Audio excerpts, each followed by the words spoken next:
Hello students, स्वागत है आपका इंग्लिश दुनिया इस यूट्यूब चैनल में।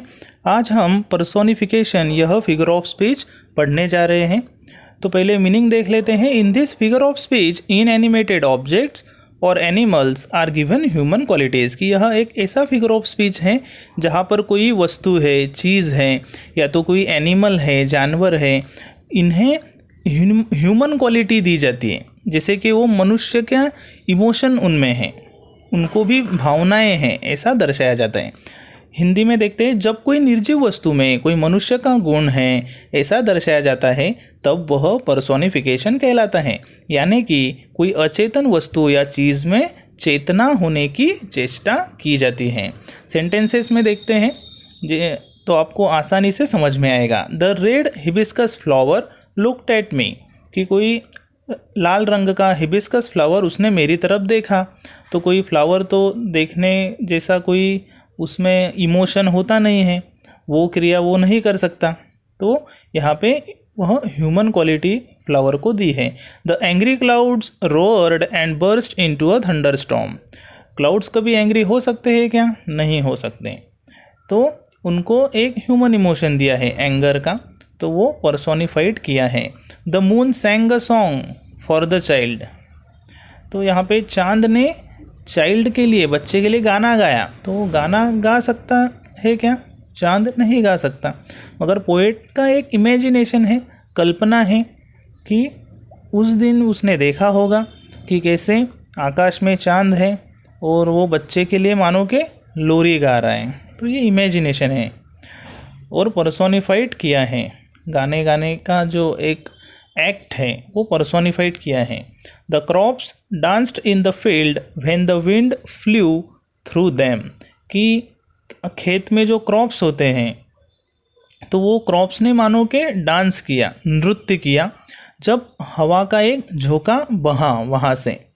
तो क्रॉप्स तो कभी डांस नहीं कर सकते, तो उनको भी यह एक पर्सोनिफाइड किया है। The green road reminded me about my childhood days in the field, कि जो हरा भरा रास्ता था उस रास्ते ने मुझे मेरे बचपन के दिनों की याद दिलाई। तो यहाँ पे किसने याद दिलाने का काम किया है? ग्रीन रोड ने। तो वो पर्सोनिफाइड आइडिया है। The morning birds woke me up before the sunrise, कि सुबह के जो बर्ड्स पंछी थे उनकी वो चिलचिलाहट ने मुझे जगा दिया, ठीक है, सूरज उगने से पहले।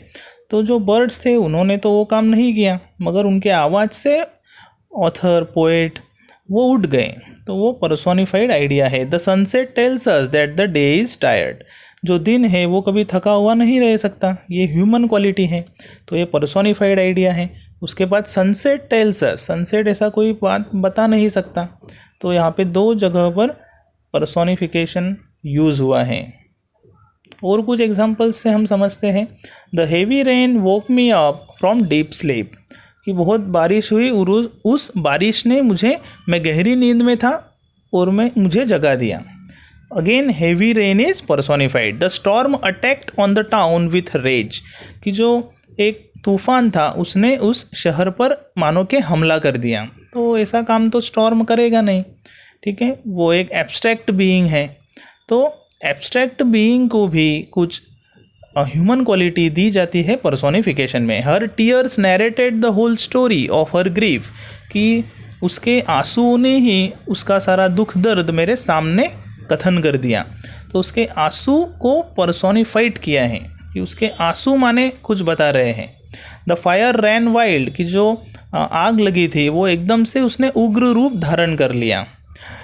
The bear looked angrily at the man when he didn't feed him well at zoo, कि जो बेयर था, भालू था, उसने एकदम गुस्से से देखा उस इंसान की तरफ जो उसे खाना नहीं खिला रहा था जू में। तो बेयर को ह्यूमन क्वालिटी दिया है, looked angrily. This city now doth like a garment wear the beauty of the morning. This is a very famous quote from Wordsworth upon Westminster Bridge. Wordsworth जो कि इंग्लिश रोमांटिक पोएट हैं और उनके upon Westminster Bridge इस poem से यह एक quotation लिया है। तो इसमें इसका मीनिंग ऐसा हो रहा है कि वह जो सिटी है उसने मानो के सुबह की जो खूबसूरती है वो ही पहन ली है, तो शहर ऐसा तो कुछ पहन नहीं सकता। तो अगेन उस सिटी को पर्सोनिफाइड किया हुआ है। इस तरीके से हमने एग्जाम्पल्स देखे और हर एक एग्जाम्पल में हमको पता चलता है कि किस तरीके से वहाँ आइदर कोई ऑब्जेक्ट है या कोई एनिमल है, इनको ह्यूमन क्वालिटी दी है। तो इसके साथ हमने पर्सोनिफिकेशन यह टॉपिक आज कंप्लीट कर लिया है। Thank you very much.